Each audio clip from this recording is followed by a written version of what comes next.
बोले, मुझे तो समझ में नहीं आ रहा है कि यह धर्म है कि वह धर्म है, युद्ध करना धर्म है कि युद्ध न करना धर्म है। कभी वो संन्यास ग्रहण करने की बात उपस्थापित करते हैं, भिक्षा मांग करके जीवन यापन कर लूँगा, लेकिन इस क्षत्रिय धर्म के अनुसार अत्यंत नरसंहारकारी घोर कर्म में मुझे आप प्रवृत्त कर रहे हैं, यह उचित नहीं है। जगत गुरु को साक्षात अपना निर्णय श्रवण करा रहे हैं और सभी दलीलों के बाद में वो अंत में ये कह देते हैं, नयोग से यदि गोविंदम उक्तवा, भगवान गोविंद को यह कह करके कि मैं युद्ध नहीं करूँगा, चुपचाप हो जाते। तूष्णी अर्जुन की जो विशेषता उन्होंने इस श्लोक में स्वयं प्रकट की है। अर्जुन कहते हैं कि मैं कार्पण्य दोष से उपहत स्वभाव वाला हूं। ये कार्पण्य शब्द श्रीमद् भगवद गीता में एक कृपण शब्द के रूप में भी आया है और यहाँ कार्पण्य, कृपणस्य भावः कार्पण्यम, जैसे मनुष्य होने को मनुष्यत्वम कहते हैं, उसी प्रकार से कृपण होने को कार्पण्य कहा जाता है। और कृपण को लोग व्यवहार के शब्दावली में अगर हम लें तो कृपण का सीधा सीधा अर्थ होता है कंजूस। जगत गुरु आद्य भगवत पाद शंकराचार्य जी ने ये तुलना करते हुए यही बात की है कि जैसे कंजूस व्यक्ति अपनी जेब से 5 पैसे निकालने के लिए बहुत हिचकिचाता है, संकोच करता है, उसी प्रकार से यह साधक भी जब अपने असली वस्तु को पाने के लिए बहुत हिचकिचाहट में ही जिंदगी खो देता हो, तब ऐसी स्थिति में इसको कृपण कहा जाता है। बृहदारण्यक की एक श्रुति का अंश देते हैं, वो कहते हैं, योगा गार्गी अविदित्वास्मात् लोकात् प्रैति सत्कृपणः। हे गार्गी, जो इस लोक में आया है, शरीर प्राप्त किया था, सब साधनों के महासाधन रूप शरीर प्राप्त किया था, लेकिन इस शरीर को छोड़ने के पहले इसने अविदित्वा अक्षरम योगा एतदक्षरम गार्गी अविदित्वा, जो अक्षर रूप है, कभी क्षरण जिसका होता नहीं है, अंतर में विराजमान, जिसको हम लोग कह रहे हैं व्यवहार की दृष्टि से, बल्कि ज़्यादा कहना उचित तो यह है कि उसमें सब कुछ है, सब कुछ वो मूल अधिष्ठान के रूप में, जैसे आकाश में सब कुछ है लेकिन आकाश भी जिसमें है। तस्मात् वाक्य तस्मात् आत्मनः आकाशः सम्भूतः, और आकाश में सब कुछ है, तो वो उसी अक्षर में सब कुछ है। उस अक्षर तत्व को इन श्वासों के रहते रहते जो नहीं जाना और श्वास छोड़ गए, तब इस स्थिति में जाने बिना शरीर छोड़ने वाले साधक को या व्यक्ति को बृहदारण्यक उपनिषद कहता है वह कृपण है, जाना नहीं। बस इन्हीं पंक्तियों को लेकर के आचार्यों ने यहाँ कार्पण्य शब्द की व्याख्या की है। वो कहते हैं कि कितना लंबा समय मिला था हम लोगों के 100 वर्ष का समय, लेकिन जैसे मान लो 15 मिनट का समय है और 15 मिनट में हम भूमिका बांधते बांधते ही 14वें मिनट में पता लगा कि समय कहाँ चला गया। वैसे ही जीवन के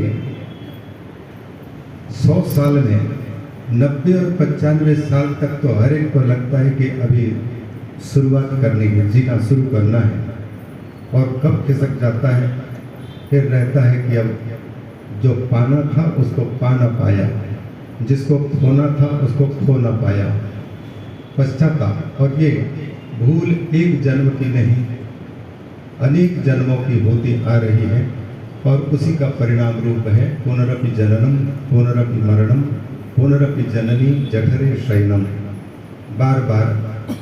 लेकिन मुसीबत ये है, ये बार बार जन्मना, बार बार मरना, बार बार अनेक शरीरों की माताओं को भी पीड़ित करना, उनसे जन्म प्राप्त करना, इतना सब कुछ होते हुए भी भगवान की माया इस सब चीज से हमको बिल्कुल अनभिज्ञ बना करके रख देती है, अज्ञान। इसलिए वही फिर से गलती करते रहते हैं। संत लोग बड़ी अच्छी बात सुनाते हैं। वो कहते हैं कि एक अंधे व्यक्ति को किसी किला के अंदर में जाना था, दुर्ग में जाना था, दिखाई तो कुछ नहीं दे रहा था, लेकिन लाठी टेक करके जब दरवाजे के पास, दीवार के पास तक पहुंचा तो लोगों ने बताया आगे जाओ, आगे गेट है। तो वो दीवार को छूते छूते दुर्ग के अंदर प्रवेश करने के उद्देश्य से घूमता रहा। जब मेन गेट आया उस समय उसके सिर पर खुजली हुई तो सिर खुजलाने लग गया और चलता बना, गेट पार कर गया।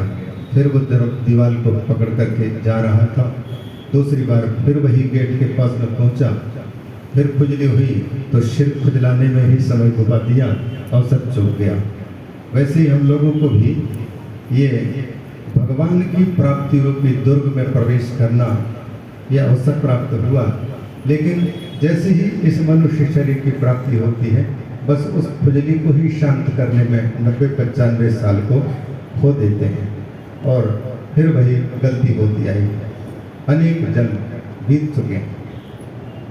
तो कारपण्य वो है, कृपण वो है जिसने अभी तक स्वयं को पहचान न पाया।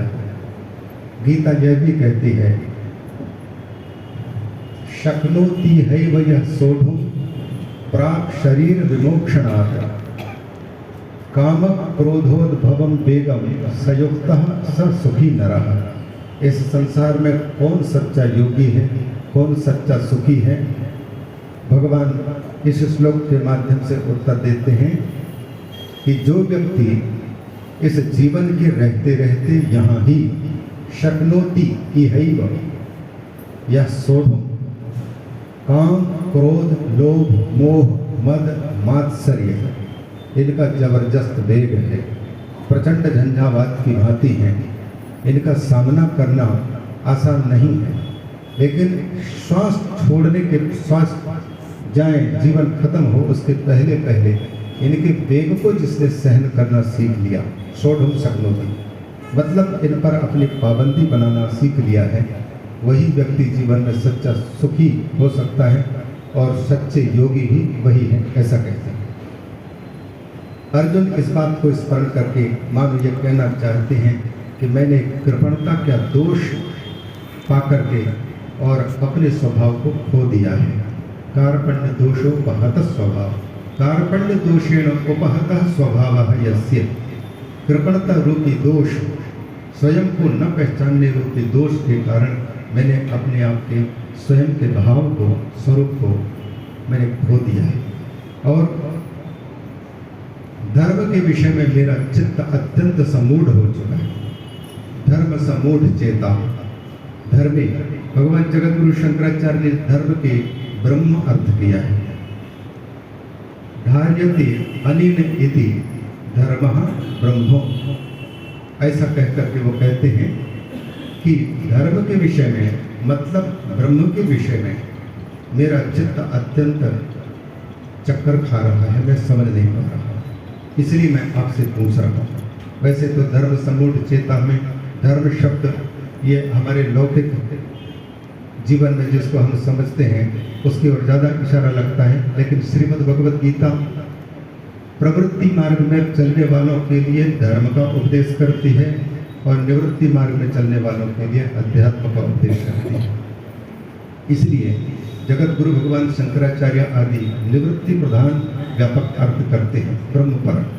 अध्यात्म मतलब गीता का निचोड़ है अध्यात्म, और प्रवृत्ति मार्ग में लगे विग्रस्त जीवन जिनको धर्म अर्थ काम तीनों की प्राप्ति करनी है, उन लोगों के लिए ये गीता धर्म में लगाते हैं अर्जुन को निमित्त बना करके, क्योंकि अर्जुन अपने कर्तव्य से भाग रहा था, धर्म से भाग रहा था, उसका जो फर्ज था उससे भाग रहा था, तो उसमें लगाया जहाँ कहीं हमको कंफ्यूजन होता है, हमारा चित्त काम नहीं कर पा रहा हो कर्तव्य के विषय में कि मुझे क्या करना चाहिए, क्या करूं और क्या न करूं, उस स्थिति में भगवान श्रीमद् भगवद गीता के माध्यम से हमारे सारे प्रश्नों का समाधान करते हैं। गीता में शुरुआत का जो शब्द है धर्म ही है, और वैसे भी अगर शुरू के अक्षर और अंत के अक्षरों को मिलाकर भी देखें तो धर्म का धर ले लें और अंतिम श्लोक के यत्र योगेश्वर कृष्णो यत्र पार्थो धनुर्धर तत्र श्रीर विजयो भूतिर ध्रुवा नीतिर मतिर मम, तो मम का अंतिम मकार भी ले लें और शुरू के धर ले लें, तो शुरू से लेकर के आखिरी तक में वही धर्म ही शब्द बनता है। तो हमें कर्तव्य के रास्ते पर, चाहे भाई हो तो भाई के कर्तव्य सिखाना है, गुरु है गुरु का कर्तव्य सिखाना है, जो जिस क्षेत्र में है उसके कर्तव्य को, उसके धर्म को, उसके फर्ज को समझा करके उसको वहीं लौटाना चाहता है। लोगों को मानना, कई लोगों का ऐसा होता है कि गीता साधु सन्यासियों के लिए है, पलायनवादियों के लिए है, वैसी बात नहीं है। अगर गीता सुन करके अर्जुन सन्यास धारण कर लिया होता तो आप यह आरोप लगा सकते थे, लेकिन गीता सुनने के बाद में अर्जुन जिस अपने क्षत्रिय धर्म का पालन करते हुए युद्धभूमि में जो जूझना रूप धर्म था उसमें लगा, भाग रहा था, जबकि उसका धर्म अत्यंत खतरनाक है, मारना, मार काट करना। और क्योंकि भगवान जानते थे कि जब शांति दूत बनकर के उपस्थित हुए, शांति प्रस्तावना को कौरवों ने अंगीकार नहीं किया, तो भगवान समझ गए शांति पूर्वक शांति प्रस्ताव लेकर आने वाले शांति दूत की बात न मानने वालों के बीच में शांति की बात करना उचित नहीं है। उनके साथ में क्रांति करके ही शांति की स्थापना की जा सकती है। हम कब तक सहानुभूति का आश्रय लेकर के अपने पीठ में चोट सहते रहेंगे? मनमाने ढंग से हमारे धर्म और धरती पर कोई कब्जा जमाए और हम कहें कि हम सहानुभूति वाले हैं, हम सहनशील हैं, तो ऐसी स्थिति में भगवान ने देश काल परिस्थिति को परखा और अर्जुन को समझाया कि तुम्हारी ये सहानुभूति, तुम्हारी ये जो सीधे सीधे दया का भाव है, तुम्हारे लिए खतरा हो सकता है। धर्म और धरती को खतरा है, और दोनों के दोनों जीवन को धारण करने वाले तत्व हैं। धर्म भी धारण करता है और धरती भी धारण करती है। हमारी धरती भारत की अगर सुरक्षित है तो हम धारण किए रहेंगे, हमारा सनातन धर्म अगर सुरक्षित है तो हम धारण किए रहेंगे। इसलिए इन सब बातों को लेकर के भगवान धर्म का व्यापक उपदेश करते हैं।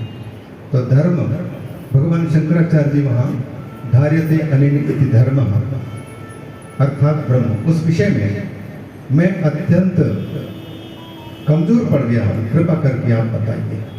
मुझे प्रश्न सदरे भी इशारा किए थे। अर्जुन ने ये नहीं पूछा कि मुझे विजय का उपाय बताइए, मुझे राज्य प्राप्ति का उपाय बताइए, मुझे सुख प्राप्ति का उपाय बताइए, ये नहीं पूछा जो हम लोग साधारण रूप से पूछते हैं। वो तो कहता है कि यत श्रेयः स्यात्, यत निश्चितम श्रेयः स्यात्, जो आपने निश्चित रूप से श्रेय का साधन निर्णय कर लिया है शास्त्रों ने और आपके मंतव्य के अनुसार, वो आप हमको बताइए।